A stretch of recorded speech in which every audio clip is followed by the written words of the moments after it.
আমাদের ভারতবর্ষের জাতির জনক যিনি, তার নাম হলো মোহনদাস করমচাঁদ গান্ধী।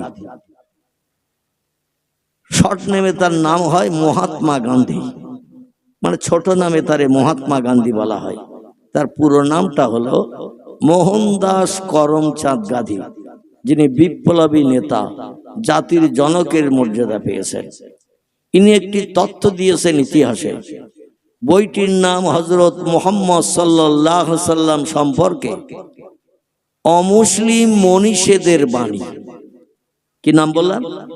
হযরত মুহাম্মদ মুস্তাফা সাল্লাল্লাহু আলাইহি সাল্লাম সম্পর্কে অমুসলিম মনীষীদের বাণী। বইটির লেখকের নাম ডক্টর আফাজুল্লাহ এবং রোমেনা আফাজ, দুইজন মিলে এই বইটি লিখেছেন। বিভিন্ন ইতিহাস থেকে ঘেটে ঘেটে তথ্যগুলো তাদের বইতে উদ্ধৃতিমূলক তুলে ধরেছেন। আমি সেই বই থেকে গোটা কয়েক তথ্য পরিবেশন করছি, যাতে নবীর মহব্বতে দরিদের আওয়াজ একটু বেশি হয়। শুনবেন তথ্যগুলো? কি বলবো না? আলহামদুলিল্লাহ। মহাত্মা গান্ধী বলছেন, প্রতীচ্য যখন অন্ধকারে নিমজ্জিত ছিল, প্রাচ্যের আকাশে উদয় হয়েছিল এক উজ্জ্বল নক্ষত্র। তা থেকে আর্ত পৃথিবী পেয়েছিল আলো, তামাম দুনিয়ার মানুষ পেয়েছিল স্বস্তি ও শান্তি। সেই নক্ষত্রটির নাম মক্কার জ্যোতি, মদিনার বাতি, আব্দুল্লাহর বেটা, আমিনার নয়নের মণি, যার মধুর নাম আল্লাহ কোরআনেই কোট করেছেন, ওমা মুহাম্মাদুন ইল্লা রাসূলুন কদ খালাত মিন ক্বাবলিহির রাসূল। জোরে বলুন একটু আল্লাহু আকবার। হয়নি, একটু বেরিয়েছে নাকি? আশা রাখি পরস্পর আরো একটু বাড়বে। আল্লাহ পৃথিবীতে মহামানব ইতিহাস আলগা করলে অনেক মহামানবের নাম দেখতে পাওয়া যায়, যারা জনগণের নেতৃত্ব দিয়ে পৃথিবী থেকে বিদায় হয়ে কেউ বা শাসনে, কেউ বা কবরে চলে গেছে। যারা জনগণকে ফেভার করতে পেরেছে, নেতৃত্ব দিয়ে ধর্ম পরিচালনা করে মানুষের কাছে সুনাম অর্জন করেছে, তাদের নাম ইতিহাসে লিপিবদ্ধ হয়েছে। আর যারা ধর্ম পরিচালনা করে জনগণকে ফেভার করতে পারেনি, খুশি করতে পারেনি, সন্তুষ্ট করতে পারেনি, তাদের নাম ইতিহাসের পৃষ্ঠায় উঠেনি। তারা মানুষের অন্তরের আড়ালে চলে গেছে। যারা নেতৃত্ব দিয়ে জনগণকে ফেভার করেছেন, খুশি করেছেন, সন্তুষ্ট করেছেন, এদের কারোবা নাম রামকৃষ্ণ পরমহংসদেব, কারোবা নাম বুদ্ধদেব, কারোবা নাম চৈতন্যদেব, কারোবা নাম গুরু নানক, কারোবা নাম মহাবীর, কারোবা নাম আচার্য কেশবচন্দ্র, কারোবা নাম মোজেস, কারোবা নাম যিশু, কারোবা নাম সক্রেটিস, কারোবা নাম বালক ব্রহ্মচারী, কারোবা নাম বাবা রামদেব। বর্তমান একবিংশ শতাব্দীর যুগে ভারতবর্ষের উত্তরপ্রদেশের জমিনে একজন ব্যক্তি হিন্দু ভাইদের মহামানবের স্বীকৃতি পেয়েছেন। লোকটির নাম হলো বাবা রামদেব। তার জীবন আদর্শ এদেশের হিন্দু ভাইরা মেনে চলার চিন্তা ভাবনা করছেন। এইভাবে যত নেতার নাম ইতিহাসে পাওয়া যায়। আবার আমাদের পয়গম্বর মুহাম্মদের রাসূলুল্লাহর নামটাও ইতিহাসে লিপিবদ্ধ হয়েছে। জোরে বলুন সুবহানাল্লাহ। একটা বইয়ের নাম করি, তাহলে আমাদের পয়গম্বরের নাম কেমন এসেছে একটু তথ্যটা শুনে নেন। পরে আমি ভারতবর্ষের স্বাধীন ভারতের প্রথম প্রধানমন্ত্রীর কথাটা বলবো। তারই উচ্চ শিক্ষিতা কন্যা, ভারতের প্রথম নারী প্রধানমন্ত্রী যিনি স্বাধীনতার পরে, তার একটু তথ্য আপনাদের কাছে পরিবেশন করব। স্যার রাধাকৃষ্ণ সর্বপল্লীর কথা বলবো, ডক্টর রামনারায়ণ শাস্ত্রীর কথা বলবো, পণ্ডিত হরপ্রসাদ শাস্ত্রীর কথা বলবো, আমাদের পয়গম্বর সম্পর্কে তারা কি কি তথ্য পরিবেশন করেছেন। একটি বইয়ের নাম হলো দ্য 100। কি নাম বললাম? একটি বইয়ের নাম হলো দ্য 100, এর বাংলা নাম হলো 100। বাংলা নাম কি? 100 মানে কত? 100। তো একজন ব্যক্তি তিনি একটি বই লিখেছেন, বইটির নাম দিয়েছেন দ্য 100। এই বইয়ের পৃষ্ঠায় পৃথিবীতে নামি দামি সুনামি ও মহামানবদের জীবন ইতিহাসের উল্লেখ করেছেন। বড় বড় বিজ্ঞানীদের জীবনী লিখেছেন। Rousseau, Plato, Hegel, Montesquieu, Kant, Boyle, জার্নাল, Mill, Thomas Carlyle, William Moore, Edward Gibbon, Goethe, Isaac Newton, Galileo, যারা বড় বড় নামি দামি বিজ্ঞান, হাজারো যন্ত্রপাতি, মেশিন, ব্রেন, মগজ ধলাই করে জনগণের কল্যাণের জন্য বানিয়ে দিয়েছে, তাদের জীবনী ওই বইতে লেখা আছে। পৃথিবীতে যারা বড় বড় রাষ্ট্রনেতা, যুক্তরাষ্ট্রের ভূতপূর্ব president mister Hoover, German president mister Hitler, ইতালির প্রেসিডেন্ট মিস্টার সিনোর মুসোলিনি, রাশিয়ার প্রেসিডেন্ট মিস্টার মিখাইল গর্বাচেভ, রুশ প্রেসিডেন্ট মিস্টার ইয়েলৎসিন, চীনের প্রেসিডেন্ট মিস্টার শি হংতি, বর্তমান ভারতের প্রধানমন্ত্রী মিস্টার নাম কি নরেন্দ্র মোদী, যারা দেশ পরিচালনা করে জনগণের সুনাম অর্জন করেছে, দেশের রাষ্ট্রনেতা হয়েছে, জনগণের প্রধান হয়েছেন, তাদের জীবনীও তার বইতে লেখা। আবার এই পৃথিবীতে যারা মহান আদর্শের অধিকারী, চরিত্রের ভিতরে কোনো দোষ ত্রুটি নাই, তাদের জীবনীও তার বইয়ের ভিতরে লিখেছে। এই দুটো তিনটে দলের ভিতর থেকে 100 জন মানুষকে বাছাই করে নিয়ে বইটির নাম দিয়েছেন দ্য 100, মানে 100 লোকের জীবনী তার বইয়ের ভিতরে লেখা। বইটা এই মোটা, এতটা মোটা, তবে পুরো জন্ম থেকে নিয়ে মরণ পর্যন্ত তিনি লেখেননি। কিছু কিছু মোরাল তথ্যগুলো লিপিবদ্ধ করেছেন। তো সব ব্যক্তিদের জীবনী, Rousseau, Plato, Hegel, Montesquieu, Kant, Boyle, জার্নাল, Mill, Thomas Carlyle, William Moore, Edward Gibbon, Goethe, Isaac Newton, Galileo, বড় বড় বিজ্ঞানীদের ভিতর থেকে সুনামী ও বিজ্ঞানী যারা, তাদের জীবনী লিখেছেন।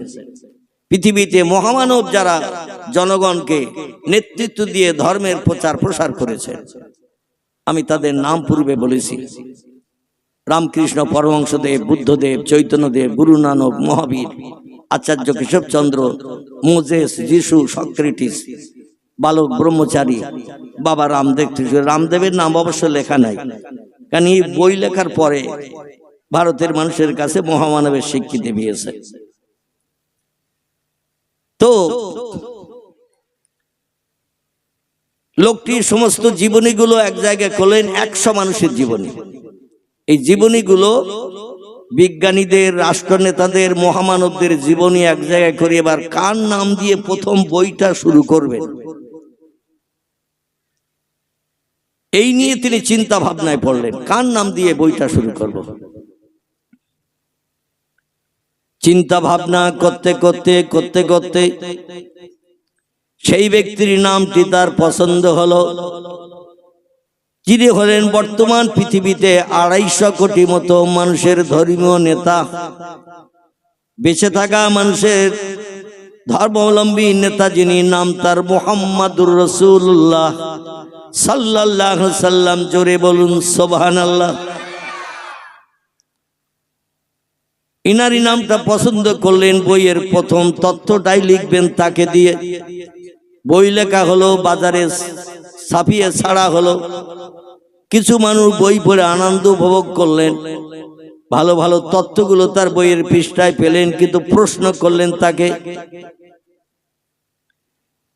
100 নামক বইয়ের লেখক, পৃথিবীতে ধর্মীয় নেতা আরো অনেক আছে। রামকৃষ্ণ পরমহংসদেব আছে, বুদ্ধদেব আছে, চৈতন্যদেব আছে, গুরু নানক আছে, মহাবীর আছে, আচার্য কেশবচন্দ্র আছে, মোজেস আছে, যিশু আছে, সক্রেটিস আছে, বালক ব্রহ্মচারী আছে।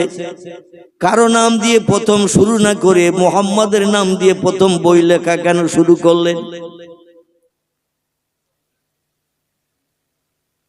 আমার ভাইরা, লেখক বলছেন সব ধর্মাবলম্বী নেতাদের জীবনী রিসার্চ করে, গবেষণা করে আমি দেখলাম, প্রত্যেকটি ধর্মীয় নেতার জীবনের ভিতরে কম বেশি কিছু ত্রুটি বিচ্যুতি আছে। কিন্তু মুহাম্মদ এমন একজন ব্যক্তি যার সম্পর্কে সত্য ধর্মগ্রন্থ কোরআনে আল্লাহ তথ্য কোট করেছেন। ওয়ারাফানা লাকা যিকরাক। জোরে বলুন একটু আল্লাহু আকবার, আর একটু জোরে বলুন আল্লাহু আকবার।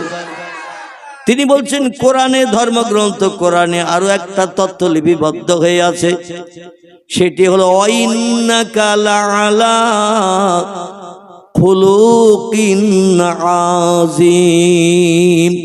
আর একটা বার জোরে বলুন সুবহানাল্লাহ। এই দুটি আয়াতের তরজমা অনুবাদ শুনুন। ওয়ারাফানা লাকা যিকরাক, আল্লাহ বলছেন আপনার প্রশংসা, আপনার গুণকীর্তন সব সৃষ্টির উপরে। আপনার প্রশংসা গুণকীর্তন আমি আল্লাহ সব থেকে সেরা করে থাকে, সব থেকে মর্যাদা দিয়ে থাকে। কারণ আপনার মতো আদর্শ চরিত্র, আখলাক, ব্যবহার পৃথিবীতে আর কোনো ব্যক্তি দেখাতে পারেনি। জোরে বলুন একটু সুবহানাল্লাহ। আল্লাহ পাক রব্বুল আলামিন বলছেন ওয়া ইন্নাকা লাআলা খুলুকিন আযীম। যত সৃষ্টি আমি বানিয়েছি, সমস্ত সৃষ্টির ভিতরে আপনাকে সেরার মর্যাদা দিয়ে বানিয়েছি। কিয়ামত পর্যন্ত মানুষ যদি চেষ্টা চালায়, আপনার সমকক্ষ কেউ হতে পারবে না। আমার ভাইরা, তিনি বলছেন মুহাম্মদ রাসূলুল্লাহ জীবনী আলগা করে জীবনীর তত্ত্ব নিয়ে দেখলাম যত ধর্মীয় নেতা আছে, কারো জীবন আদর্শ মুহাম্মদের আদর্শের ধারে পাশে ঘিসতে পারবে না। তাই বই যাতে মানুষের নজরে ভালো লাগে, প্রথম পড়লে যদি ভালো লাগে আরো কিছু পড়তে চাই, প্রথম 2-4 পৃষ্ঠা পড়লে যদি মানুষের মগজের সঙ্গে অ্যাডজাস্ট না হয়, ভালো না লাগে, ও বইটা রেখে দেয়। ঠিক না ভুল? বইয়ের শুরু থেকে যখন পড়বেন, যদি ভালো লাগে পড়তে, দেখবেন পরস্পর পড়তে থাকবে ঘন্টার পরে ঘন্টা। ওই বই পড়া শেষ করে না, ছাড়তে চায় না। যে বই 2-4 পৃষ্ঠা পড়ার পরে মনে ভালো লাগে না, নজরে ভালো লাগে না, মনের সঙ্গে অ্যাডজাস্ট হয় না, ও বইটা বেশি সময় দিয়ে মানুষ পড়তে চায় না, চেপে রেখে দিয়ে দেয়। মুহাম্মদ রাসূলুল্লাহ জীবনী এমন একটা জীবনী যার ভিতরে শস্য দানা পরিমাণ চরিত্রে কোনো ত্রুটি বিচ্যুতি নাই।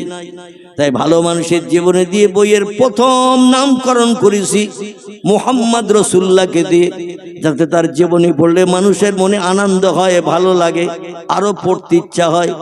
এই জন্য পরবর্তী অন্য অন্য মহামানবদের জীবনী লিখেছি, তো মুহাম্মদের নাম ছাড়া অন্য কোনো ব্যক্তির নাম আমার বইয়ের শুরুতে, ইন্ট্রোডাকশন, সূচনা ভূমিকাতে প্রথম মুহাম্মদের নাম ছাড়া অন্য কোনো ব্যক্তির নাম আমি দেওয়ার চিন্তা ভাবনা করতে পারিনি। সেই নবী মুহাম্মদ রাসূলুল্লাহ সম্পর্কে স্বাধীন ভারতের প্রথম প্রধানমন্ত্রী, যিনি উচ্চ শিক্ষিত ব্যক্তি, নাম তার পণ্ডিত জওহরলাল নেহরু। কি নাম বললাম? পণ্ডিত জওহরলাল নেহরু ছিল তার নাম। উচ্চ শিক্ষিত, ইংরেজি ভাষার পোকা ছিলেন তিনি অনর্গল ইংরেজিতে কথা বলতে পারতেন। তিনি একটি বই লিখেছেন, রামকৃষ্ণ পরমহংস দেবের নামে নয়, বুদ্ধ দেবের নামে নয়, চৈতন্য দেবের নামে নয়, মহাবীরের নামে নয়, আচার্য কেশবচন্দ্রের নামে নয়, মোজেসের নামে নয়, যিশুর নামে নয়। মোজেস মানে মুসা, আর যিশু হলো আমাদের নবীর আগের নবীর নাম হলো তার ঈসা। এই সমস্ত পয়গম্বরদের নামে কোনো বই তিনি লেখেননি। তিনি একটি বই লিখেছেন ইংরেজি ভাষায়। দিল্লির পার্লামেন্টে যখন প্রধানমন্ত্রী দায়িত্ব পালন করতে শপথ গ্রহণ করছেন, বইটির নাম হলো দ্য ওল্ড ইন্ডিয়ান হিস্ট্রি। লেখকের নাম ডক্টর পি হিউট, একজন ইংরেজ সাহিত্যিক। তিনি এই বইটি লিপিবদ্ধ করেছেন। বইটির নাম হলো দ্য ওল্ড ইন্ডিয়ান হিস্ট্রি। লেখকের নাম ডক্টর পি হিউট। তারই বইয়ের তথ্য দিচ্ছি আমি আপনাদের কাছে। জাতির জনক বললেন, আমাকে শপথ গ্রহণ করতে হবে, জনগণের নেতৃত্ব নিতে হবে, জনগণের সুখ দুঃখের ভাগিদার বনতে হবে। ভারতবর্ষের জনগণ আমার নেতৃত্বে যাতে শান্তিতে বসবাস করতে পারে, এজন্য আমি চিন্তা ভাবনা করে দেখলাম কি বই লিখে জনগণের মগজ সাফ করব, জনগণের মনে আনন্দ দিতে পারবো। তাই চিন্তা ভাবনা করে করে একটি বই লিখলেন ইংরেজি ভাষায়। বইটির নাম হলো দ্য সেইন্টস অফ মুহাম্মদ সাল্লাল্লাহু আলাইহি সাল্লাম। একটু জোরে বলুন সুবহানাল্লাহ, নারায়ে তাকবীর। ইংরেজিতে একটি বই লিখলেন তিনি, কারণ ইংরেজি ভাষার পোকা ছিলেন তিনি। ব্রিটেন থেকে উচ্চ শিক্ষা নিয়ে ঘরে ফিরেছিলেন। আর ব্রিটেন থেকে, ইংল্যান্ড থেকে যারা পড়াশোনা করে আসে, অক্সফোর্ড বিশ্ববিদ্যালয় থেকে, অন্য নামি দামি হার্ভার্ড বিশ্ববিদ্যালয় থেকে, এখান থেকে যারা শিক্ষা গ্রহণ করে আসে, ইংরেজির পোকা হয় তারা। তাই ইংরেজি ভাষায় একটি বই লিখলেন, বইটির নাম দিলেন দ্য সেইন্টস অফ মুহাম্মদ সাল্লাল্লাহু আলাইহি সাল্লাম। বাংলা নাম হলো মুহাম্মদ রাসূলুল্লাহর বাণী। নবীজির বাণী মানে আরবি ভাষাকে হাদিস শরীফ বলা হয়। কি বলা হয়? আরবিতে বলা হয় হাদিস শরীফ, ইংরেজিতে বলা হয় the saints of Muhammad, Bangla ভাষায় বলা হয় নবীজির কথামালা, নবীজির জবানি, নবীজির কাজকর্ম, নবীজির খাওয়া দাওয়া, আখলাক, চরিত্র, ব্যবহার, সমস্ত আদর্শ চরিত্রগুলোকে আরবি ভাষায় হাদিস বলা হয়। বিশ্ব নবীর জবানে হাদিস, এগুলো সব সত্য না মিথ্যা?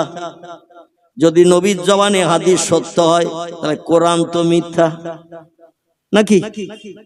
কোরআন, আপনাদের আওয়াজ আমি বুঝতে পারছি না। আলহামদুলিল্লাহ, কারণ আমি তো চিল্লাবো ঘন্টা দুই মতো। আপনারা একটু মাঝে মাঝে যদি একটু আওয়াজ আমার কান পর্যন্ত আসার জন্য আমি অনুরোধ করি, দিতে পারবেন তো ভাই?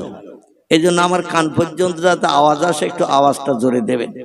বাড়ি যাওয়ার পরে দরজার সামনে যখন ডাকবেন, খোকার মা ওঠো, দরজায় ঘা মারবেন। এখন মেয়ের আগে জিজ্ঞাসা করবে না কে এসেছো রাতের বেলা, 1টা-1:30টার দিক,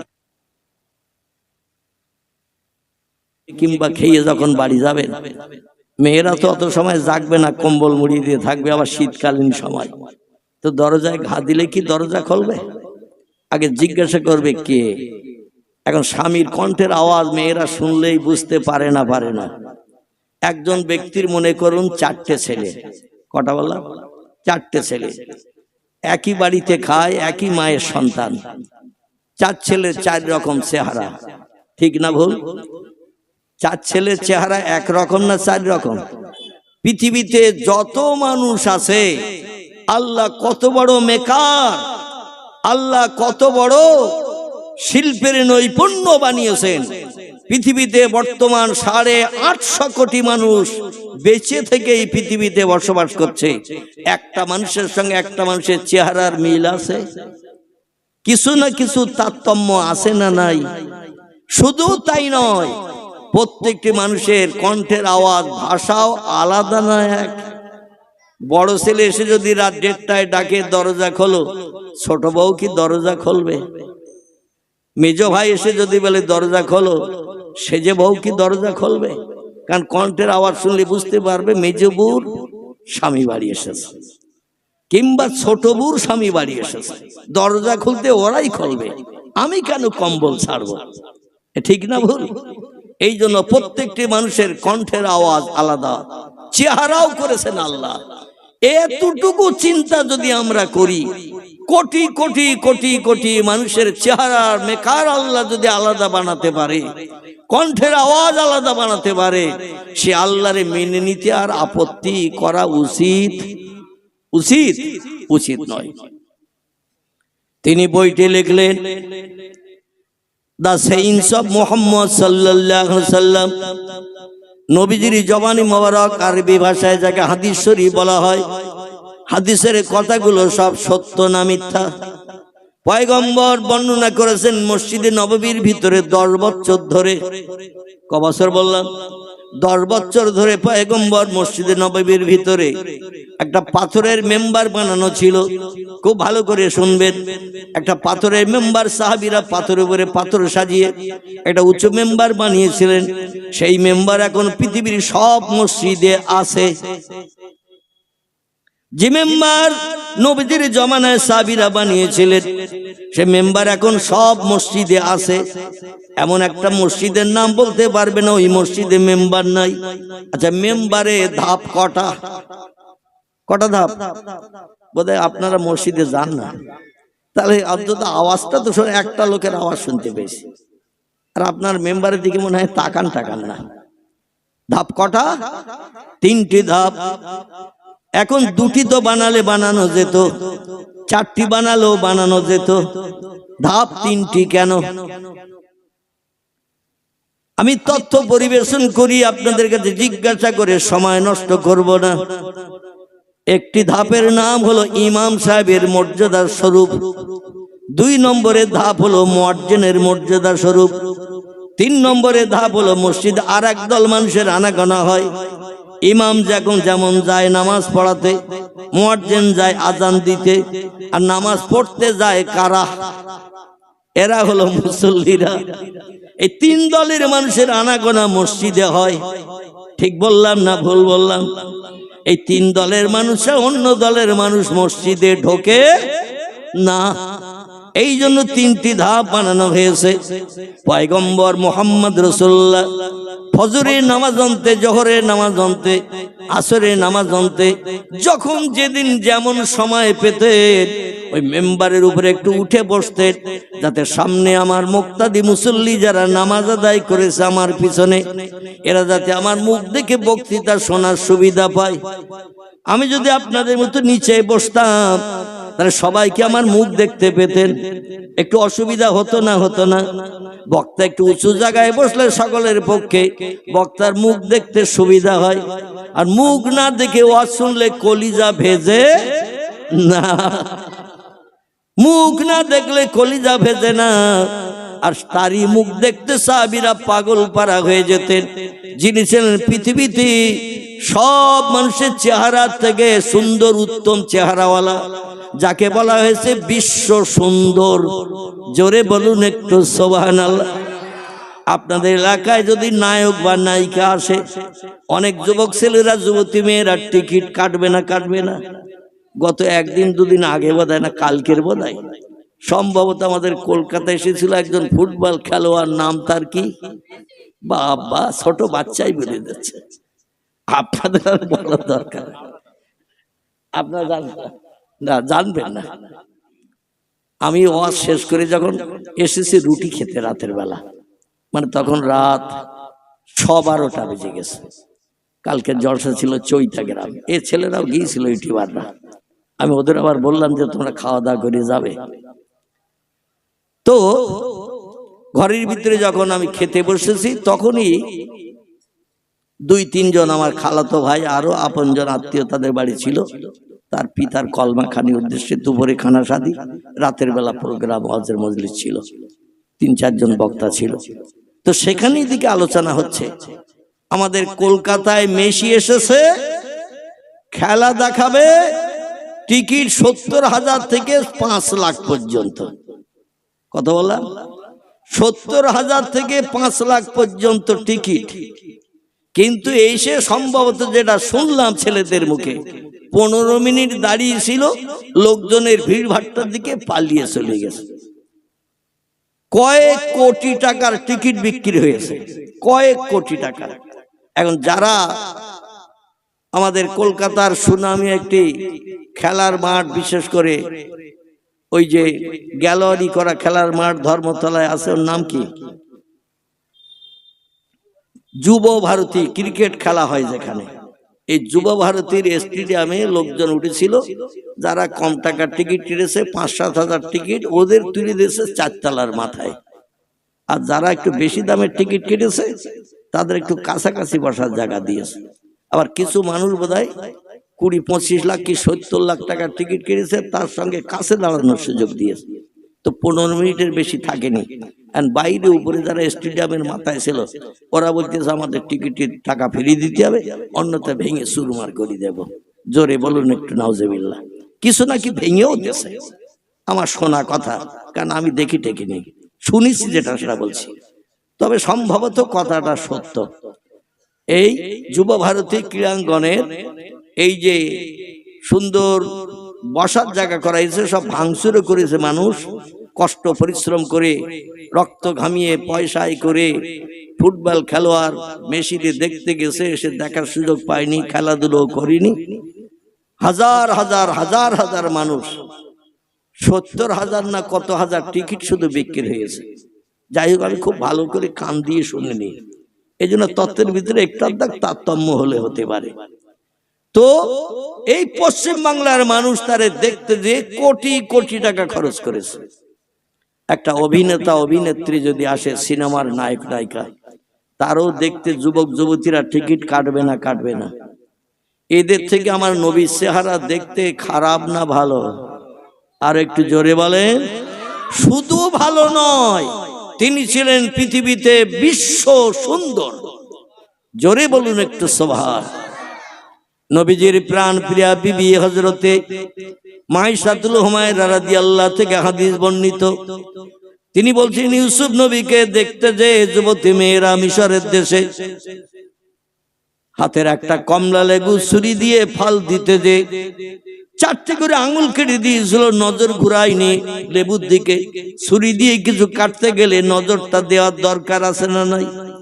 আন্দাজে যদি নজর অন্যদিকে থাকে আর ছুরি দিয়ে যদি কাটেন, ছুরিটা যদি খুব তীক্ষ্ণ ধারালো হয়, ও লেবু কেটে আঙুলও কাটবে না কাটবে না। সতর্ক থাকলেও মাঝে মাঝে কাটে, আর অসতর্ক থাকলে তো এমনি কাটবে। 4টে করে আঙুল কেটে পড়ে গেল তলায়, তড়পাতে শুরু করলো আঙুলগুলো। জোলাইখা ডেকে বলে, যুবতী মেয়েরা, মিশরের মেয়েরা, আমার লালন পালন করা ছেলেটারে কেন আমি প্রেম নিবেদন করেছি, স্বামী হিসাবে পেতে চেয়েছে, এবার বাস্তব প্রমাণ তোমরা দেখলে তো। মেয়ের এক বাক্যে স্বীকার করলো, এমন সুন্দর চেহারার পুরুষ পৃথিবীতে হয় না, আর এমন সুন্দর চেহারার পুরুষ যদি কেউ দেখে, দুনিয়ার খেয়াল আর তার থাকে না। যার কারণে লেবু কেটে দিয়ে আঙুলও কেটে ফেলেছে। মাইশা বলছেন, ওই যুবতী মেয়ে যারা লেবু কাটতে যে 4টে করে আঙুল কেটে জমিনে ফেলে দিয়েছিল, আমার স্বামী বিশ্ব সুন্দর, 1 নম্বরে সুন্দর যিনি, নাম হলো তার মুহাম্মাদুর রাসূলুল্লাহ। তার চেহারা যদি মিশরের যুবতী মেয়েদের দেখানো হতো, লেবুর সঙ্গে আঙুল কাটা তো দূরে থাক, কলিজাগুলো পর্যন্ত কেটে বার করে দিত। তো এই নবী কাদের নবী? এই নবী হলো আমাদের নবী। আমার ভাইরা, স্বাধীন ভারতের প্রথম নারী প্রধানমন্ত্রী, যিনি ইংল্যান্ড থেকে উচ্চ শিক্ষা নিয়ে এসেছিলেন, তিনি একটি তথ্য দিলেন। যখন দিল্লির পার্লামেন্টে বসে প্রধানমন্ত্রী শপথ বাক্য পাঠ করছিলেন, উনি বলছিলেন, শোনো ভারতের এমপিরা, শোনো, আমি একটি বক্তব্য তোমাদের কাছে রাখবো, আমার কথাটাকে বাস্তবে রূপদান করতে পারবে। জাতির জনক আমার ভাইরা পণ্ডিত জওহরলাল নেহরু, তিনি বলেছিলেন, আমার এই বইটা প্রতিটি মানুষের ঘরে ঘরে ঘরে ঘরে পৌঁছে দিও। আমার এই বইটা যদি দেশের জনগণেরা ঘরে বসে পড়তে পারে, কোনদিন চুরি করবে না, ডাকাতি করবে না, মদ খাবে না, সুদ খাবে না, ব্যভিচারী করবে না, পরের অর্থ আত্মসাৎ করবে না, গরিব এতিমের হক ফাঁকি দিয়ে খাবে না, কোনো ব্যক্তির প্রাণ নাশ করে বিবি বাচ্চারা বিধবা এতিম বানাবে না। কারণ মুহাম্মদুর রাসূলুল্লাহর চরিত্র হলো স্বচ্ছ। জোরে বলুন একটু সুবহানাল্লাহ। পয়সা করি কারো কাছ থেকে নেবে না, বিনা পয়সায় বইটা উপঢৌকন স্বরূপ জনগণের হাতে তুলে দেবে। তার দেশের রাজত্ব পরিচালনা করতে সুবিধা হবে, জনগণকে নিয়ে আর কোর্ট কাছারিতে বিচার করতে যেতে হবে না। এই মুহাম্মদ রাসূলুল্লাহ জীবনে বইটা যদি দেশের জনগণ, হিন্দু, জৈন, শিখ, বৌদ্ধ, চৈতন্য, ইহুদি, খ্রিস্টান, কোল, ভিল, নাগা, খাসা, মুন্ডা, আর্য, অনার্য, আদিবাসী, সাঁওতালি, সবাই যদি এই বইটা পড়ে একে অপরের সঙ্গে ভ্রাতৃত্ব বন্ধন গাঢ়তর তৈরি করতে পারবে। কোনদিন কারোর সঙ্গে দ্বন্দ্ব ফাসাদ হবে না, বিচার আচার পাড়া প্রতিবাসীর কাছে করার দরকার হবে না। জোরে বলুন একটু মারহাবা। আর মিসেস প্রধানমন্ত্রী ইন্দিরা গান্ধী, যার নাম, তিনি বললেন, আমি একটা তথ্য দেব শপথ বাক্য পাঠ করার আগে। সবাই বলল, কি তথ্য দেবেন বলুন। উনি বলেছিলেন, হযরত মুহাম্মদ রাসূলুল্লাহর জীবন আদর্শ তাম পৃথিবীর মানুষের কাছে আজ অত্যন্ত মূল্যবান হয়ে দেখা দিয়েছে। আমার মতে বলে, পৃথিবীর সকল মানুষের উচিত মুহাম্মদ রাসূলুল্লাহর আদর্শের অনুসরণ অনুকরণ করা। জোরে বলুন একটু সুবহানাল্লাহ, নারায়ে তাকবীর। মিসেস ইন্দিরা গান্ধী এই তত্ত্বটি দিলেন। হযরত মুহাম্মদ রাসূলুল্লাহর জীবন আদর্শ তাম পৃথিবীর মানুষের কাছে আজ অত্যন্ত মূল্যবান হয়ে দেখা দিয়েছে। পৃথিবীর সকল মানুষের উচিত মুহাম্মদ রাসূলুল্লাহর আদর্শের অনুসরণ অনুকরণ করা। যেমন চলেছেন, যেমন খেয়েছেন, যেমন বলেছেন, তোমরা যদি তার আদর্শের অনুসরণ অনুকরণ করো, জাতি ভেদাভেদ থাকবে না। সব ধর্মাবলম্বীরা কাঁধে কাঁধ মিলিয়ে হিন্দুস্তানের জমিনে বসবাস করতে সুবিধা পাবে। আমাদের উত্তর ভারতের একটি রাজ্য, রাজ্যটির নাম হলো পাঞ্জাব। কি নাম বললাম? পাঞ্জাব। পাঞ্জাব, যেখানে শিখ ধর্মাবলম্বীরা জনসংখ্যায় সব থেকে বেশি বাস করে। আমরা যাদের পাঞ্জাবি বলি, ধর্মীয় পুস্তকে লিপিবদ্ধ হয়েছে তাদের ধর্মের নাম হলো শিখ ধর্ম। কি ধর্ম? এই শিখেদের একজন ধর্মীয় নেতা আছে, নাম হলো তার মিস্টার গুরু নানক। বৌদ্ধদের একজন ধর্মীয় নেতা আছে, নাম তার গৌতম বুদ্ধ। ইহুদিদের একজন ধর্মীয় নেতা আছে, নাম হলো তার মোজেস। খ্রিস্টানীদের একজন ধর্মীয় নেতা আছে, নাম তার ঈসা বা যিশু। এই পৃথিবীতে হিন্দু ভাইদের একজন ধর্মীয় নেতা আছে, নাম তার রামকৃষ্ণ পরমহংসদেব। আমাদের ধর্মীয় নেতা আছে না নাই? আছে। আহারে, আমাদের ধর্মীয় নেতার নাম আল্লাহ কোরআনের 22 পারা সূরা আহজাবে কোট করে দিয়েছেন, ওমা মুহাম্মাদুন ইল্লা রাসূলুন। আমি মুহাম্মদ নামধারী একজন ব্যক্তিকে প্রফেট করে, রসুল করে, মহামানব করে বিশ্ববাসীর কল্যাণের দায়িত্ব দিয়ে পৃথিবীতে পাঠিয়েছি। একটু চিল্লায়ে বলুন সুবহানাল্লাহ। শিখ ধর্মগুরু গুরু নানক একটি তত্ত্ব দিয়েছেন ইতিহাসে, কিয়ামত পর্যন্ত ইতিহাস থেকে মুছবে না। তত্ত্বটি পরিবেশন করে নিয়ে যাব পয়গম্বরের মৃত্যুভূমির দেশে, যেখানে বক্তৃতা করতে করতে ছেড়ে এসেছি। গুরু নানক বলছেন, সাধু সমাজকারক ব্রাহ্মণ গাজী পীর ও কুতুবগণ অশেষ উপকার কুড়াইতে পারবেন যদি তারা ইসলামের নবীর প্রতি একটু ভক্তি ভরে দরুদ শরীফ পাঠান। আবার শুনুন তত্ত্বটা। গুরু নানক বলছেন, সাধু সমাজকারক ব্রাহ্মণ গাজী পীর ও কুতুবগণ অশেষ উপকার করাইতে পারবেন যদি তারা ইসলামের নবীর প্রতি একটু ভক্তি ভরে দরুদ শরীফ পাঠান। গুরু নানক বলেন নাই, সময় সুযোগ হাতে পেলে রামকৃষ্ণ পরমহংসদেবের নামের জপ জিকির করিও, মহাবীরের নামের তসবিহ পাঠ করিও, আচার্য কেশবচন্দ্রের নামের সুনাম সুযশ রক্ষা করিও। এ কথা শিখ ধর্মগুরু গুরু নানক বলে নাই। তিনি বলছেন, সময় সুযোগ যদি একটু হাতে পাও, ইসলামের নবী মুহাম্মদ রাসূলুল্লাহর মহব্বতে একটু বেশি বেশি করে দরুদ শরীফ পড়ে না। আমাদের দরুদ পড়ার ইচ্ছা আছে না অনিচ্ছা? ইচ্ছা আছে, তাহলে আপনাদের কণ্ঠের আওয়াজ তো আমি আগে শুনতে পাইনি। মানে সাবে কাটা রোগীর মতো আপনি একটু বিড়বিড় করে ঠোঁট নেড়েছেন, যাতে পাশের লোক মন্ত্রটা শুনি আবার কাউকে ঝাড়াতে না যায়। বোঝা গেল? সাবে কাটা ওঝা যারা রুগী ঝাড়াতে আসে, ওরা বিড়বিড় করে মন্ত্র পড়ে, কাউকে শুনতে দেয় না, কারণ শুনলে আবার ও যদি শিখিনি আরেকজনের ঝাড়াতে যায়। এই চিন্তা ভাবনা করে ওরা মনে মনে বিড়বিড় করে পড়ে আর ফুটু দেয়। এখন আমাদের নবীর মহব্বতের দরুদ শরীফ পড়া কি সাবে কাটা ওঝার মতো মন্ত্র পড়া? কি মন্ত্র পড়া নাকি? নাউযুবিল্লাহ। নবী বলছেন, মান সাল্লা আলাইয়া ওয়াহিদান সাল্লাল্লাহু তাআলা আলাইহি আশারাতান। ও পৃথিবীর মানুষেরা তোমরা শোনো, যে লোকটি দরুদের মাধ্যম দিয়ে আমি মুহাম্মদ রাসূলুল্লাহ আমার নামের স্মরণ একটা বার মাত্র করে, মান সাল্লা আলাইয়া ওয়াহিদান, দরুদের মাধ্যম দিয়ে আমার নামের স্মরণ যে লোকটি একটা বার মাত্র করে, সাল্লাল্লাহু তাআলা আলাইহি আশারাতান, আল্লাহ পাক খুশিতে এত বাগ হয়ে যায়, ওই বান্দার নামের স্মরণ আল্লাহ 10 বার করেন। আর একটু জোরে হবে না? নারায়ে তাকবীর। নবীর নামে স্মরণ করব একবার, আর আল্লাহ আমাদের নামে স্মরণ করবেন কবার? নবীর জবানি সত্য না মিথ্যা? সত্য। মিথ্যা? সত্য। এই সত্য জবানি তিনি বলছেন, আমার নামের স্মরণ দরুদের মাধ্যম দিয়ে কোন ব্যক্তি যদি করে একবার, আল্লাহ খুশিতে এত বাগবাগ হয়ে যায়, ওই লোকটির নামের স্মরণ করেন 10 বার। তাহলে আমরা লাভবান না লস? আমাদের ব্যবসায় দরুদের ব্যবসায় লাভ না লস? লাভ, শুধু লাভ না। আরেকটা ছোট্ট তথ্য দেই, দিয়ে আমি বক্তৃতার দিকে এগিয়ে নিয়ে যাব। কারণ দরুদের মহব্বত আগামী থেকে যতদিন হায়াতে বাঁচবো, নবীর মহব্বত একটু দরুদ শরীফ আমরা মহব্বতের সঙ্গে পড়তে থাকবো। রাজি আছেন তো নাকি?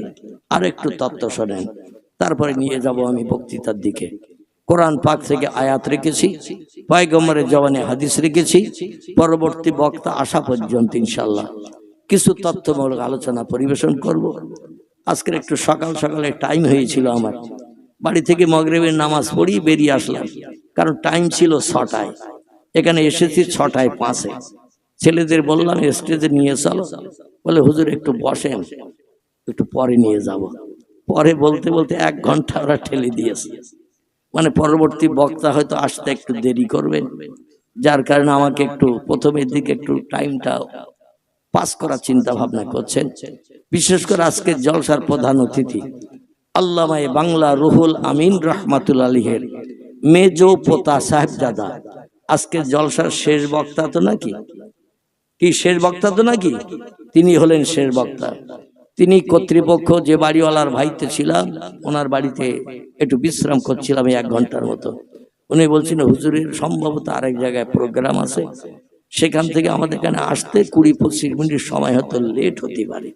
এই জন্য আপনারা দিয়ে একটু সময় পাস করে নিচ্ছি, পরের বক্তা উঠবে, হুজুর আসা পর্যন্ত আমার জলসার অসুবিধা হবে না। আবার আগামীকাল সকালে 9টায় আমাকে ঘর থেকে বেরিয়ে যেতে হবে। প্রোগ্রাম আছে আসাম রাজ্যের ধুবড়িতে। কোথায় বললাম? আসাম রাজ্যের ধুবড়িতে। 11টার পরে ফ্লাইট আছে, 9টায় বেরিয়ে যেতে হবে। ঘন্টা 2-এর মতো সময় লাগবে রাস্তা পাস করতে। আর আগামী পরশুদিন ফিরে আসবো ধুবড়ি থেকে, এসে আপনাদের পার্শ্ববর্তী খিজদিরপুর গাজীতলা আছে না, যেখানে ঈদের নামাজ টামাজ হতো আগে, ওখানে হয়তো আল্লাহ অধমের সঙ্গে আপনাদের চারিচক্ষের মিলন ঘটাতে পারে। যদি আপনারা যান, আমার তো যেতেই হবে, দাওয়াত লিখে নিছি। আপনারা যদি যান, সেখানে আবার কিছু কথা আলাপ আলোচনা হবে ইনশাআল্লাহ। সকলে বলুন আমিন, জোরে বলুন একটু আমিন। আমি দেখছি আপনারা যেন আস্তে আস্তে ঝিমিয়ে পড়তেছেন। এখন এই সন্ধ্যা রাতে ঝিমিয়ে পড়লে তো শেষ বক্তার কণ্ঠের আওয়াজ আর শুনতে পাবেন বলে তো মনে হচ্ছে না। একটু আওয়াজ জোর চালু রাখেন, তাহলে বক্তার বক্তৃতা করতে সুবিধা হবে, আপনাদের শুনতেও কি সুবিধা হবে না অসুবিধা হবে? শুনতেও সুবিধা হবে ইনশাআল্লাহ। নবীজির মহব্বতে একটাবার দরুদ শরীফ পড়লে আল্লাহ যদি আমাদের নামে স্মরণ করেন 10 বার, এটা হাদিসের কথা। অবিশ্বাস করার কোনো কারণ নেই, অবিশ্বাস করার কোনো দরকার প্রয়োজন নেই। এখন এই 24 ঘন্টা দৈনন্দিন দিনে আল্লাহ যদি আমাদের নামের স্মরণ 10 বার না করে যদি 1 বার করেন, কবার বললাম? নবীর মহব্বতে দরুদ শরীফ 1 বার পড়লে আল্লাহ 10 বার আমাদের নামে স্মরণ করবেন, এটা নবীজির জবানি। এখন 10 বার স্মরণ না করে আল্লাহ যদি আমাদের নামে স্মরণ 24 ঘন্টা দিনে 1 বার করেন, বিপদে মুসিবতে দুঃখে দুর্দশায় অভাবে সমস্যায় রোগে শোকে সাহায্যের জন্য হাত পাততে মেম্বারের কাছে যেতে হবে, প্রধানের খোঁজ নিতে হবে, থানার ওসির পায়ে জড়িয়ে ধরতে হবে, গ্রামের কোনো গুন্ডা বদমাশের কাছে সাহায্য চাইতে হবে, যে তুমি ছাড়া আমার এই বিপদে আর পাশে দাঁড়ানোর কেউ নাই। আল্লাহ বলছেন আমি হলাম তোমাদের জন্য এনাফ, যথেষ্ট। জোরে বলুন সুবহান। একটা বার যদি আল্লাহ আমাদের নামে স্মরণ 24 ঘন্টার ভিতরে একটা বার করেন, ওই বান্দার আর কারো কাছে হাত পাততে হবে না, হবে না, হবে না। আল্লাহ তার জন্য যথেষ্ট হবেন। তো আল্লাহ আমাদের আপন হোক, পাশে দাঁড়াক, স্ত্রীর মতো, মায়ের মতো, সন্তানের মতো আল্লাহ আমাদের আপন হয়ে যাক, এটা আমরা চাই না? চাই না কি চাই না? চাই না। যদি চাই, নবীজির মহব্বতে একটু উচ্চ রবে দরুদ শরীফ পড়তে হবে। ভাই রাজি আছেন? একটু মহব্বতে দরুদ শরীফ। আল্লাহুম্মা সাল্লি আলা সাইয়্যিদিনা মাওলানা ওয়া আলা আলি সাইয়্যিদিনা মাওলানা। रह गई रस्म आजन, रह गई रस्म आजन, रूह बिलाली न रही। फलसफा रह गया मगर तलकीने गजाली न रही। बलगल औला बेकमालिही कशफद्दुजा बेजमालिही हसनतु जमीओ खिसालिही सल्लु अलैहि। কাজ করিতে গেলেন নবী, কাজ করিতে গেলেন নবী মা খাদিজার বাসায়। রসুল প্রেমে মুগ্ধা হলেন পরকালের আশায়। আল্লাহুম্মা সাল্লি আলা সাইয়্যিদিনা মাওলানা মুহাম্মদ ওয়া আলা আলি সাইয়্যিদিনা মাওলানা মুহাম্মদ। সকলে বলুন সাল্লাল্লাহু আলাইহি ওয়াসাল্লাম। নবীর নাম যদি কানে শোনেন সঙ্গে সঙ্গে রসুল বলছেন, এ সাহাবীরা তোমরা কি বলতে পারো পৃথিবীতে কঞ্জুস কোন লোকটি, বখিল কোন লোকটি, কৃপণ লোকটি কে? সাহাবীরা বলেন, ইয়া রাসূলুল্লাহ, টাকা পয়সা আছে কিন্তু ভালো মন্দ কিনে খায় না, পয়সা করি জায়গা জমি আছে কিন্তু ভালো ঘর বাড়ি বানায় না, বর্ষাকালে পানি হলে ঘরে পানি পড়ে, এই লোকটি হলো কঞ্জুস। সাহাবীরা বলেন, ইয়া রাসূলুল্লাহ, অনেক লোকের অর্থ সম্পদ জায়গা জমি আছে, পয়সা করি বহু আছে, কিন্তু ও পয়সা খরচ করে কোনো ভালো কাজ করতে চায় না, টাকা খরচ হয়ে যাবে বলে। এরা হলো কঞ্জুস, এরা বখিল, এরা হলো কৃপণ। নবী বলছেন, তোমাদের কারো তত্ত্ব আমার কাছে উপযুক্ত হয় নাই। সাহাবীরা বলেন, মা হিয়া ইয়া রাসূলুল্লাহ, তাহলে আপনি তত্ত্ব দিন কঞ্জুস বখিল কৃপণ কোন লোকটা? পয়গম্বর বলছেন, সাহাবীরা শোনো, ওই লোকটি পৃথিবীতে সব থেকে বড় কঞ্জুস, সব থেকে বড় বখিল, সব থেকে বড় কৃপণ, যে লোকটি আমি মুহাম্মদ আমার নাম শোনার পরে একটু সাল্লাল্লাহু আলাইহি সাল্লাম বলে না, ওই লোকটির মতো কৃপণ বখিল কঞ্জুস পৃথিবীতে আর দুজন নাই। নবীর নাম শুনলে সাল্লাল্লাহু আলাইহি সাল্লাম বলতে আমাদের আপত্তি থাকা উচিত, কারণ হাসরের মাঠে যেদিন হাজির হব, ইয়াউমা ইয়াফিরুল মারউ মিন আখিহি ওয়া উম্মিহি ওয়া আবিহি ওয়া সাহিবাতিহি ওয়া বানিহি ওয়াল আখির। আল্লাহ কোরআনে তত্ত্বকট করেছেন, যেদিন আমি আল্লাহ পাক কবর থেকে সব ব্যক্তিকে উত্থাপিত করব, শ্মশানের চিতা থেকে আমি আল্লাহ কোন শব্দের মাধ্যম দিয়ে জিন্দা করে হাসরে হাজির করব, সাগরের পানির তলায় লঞ্চ জাহাজ ডুবিয়ে হয়ে যারা কবরস্থ হয়েছে পানির তলা থেকে তাদের তুলব, জঙ্গলে মধু ভাঙতে গোল কাটতে যে যারা বাঘের পেটে কবর হয়েছে, বাঘ খেয়ে নিয়েছে, বাঘের পেট থেকে আমি আল্লাহ তাদের বার করে হাসরে হাজির করব। আল্লাহ পারবে না মনে হয় নাকি? পারবে?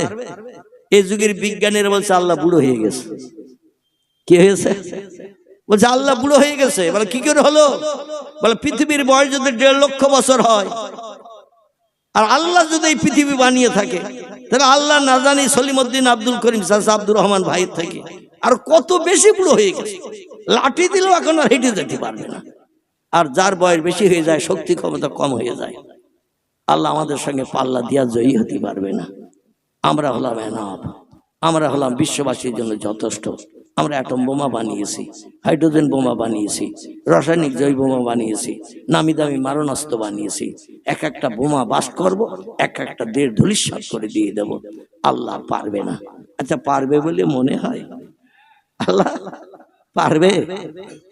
আল্লাহ বলছেন, শোনো ও পৃথিবীর মানুষ, শোনো, আমি কোরআনের সূরা বাকারায় তিনটি তত্ত্ব তোমাদের মগজ ধোলাই করার জন্য 1450 বছর আগে, যখন বিজ্ঞান তৈরি হয়নি, ইঞ্জিনিয়ার হয়নি, পৃথিবীতে নামি দামি ব্যক্তিত্ব যারা জনগণের কল্যাণমূলক কাজ করেছে, এদের জন্ম যখন হয়নি, তার শত শত বছর আগে কোরআন পাঠিয়েছে পৃথিবীতে, এবং কোরআনের তিনটি তত্ত্ব পরিবেশন করেছি।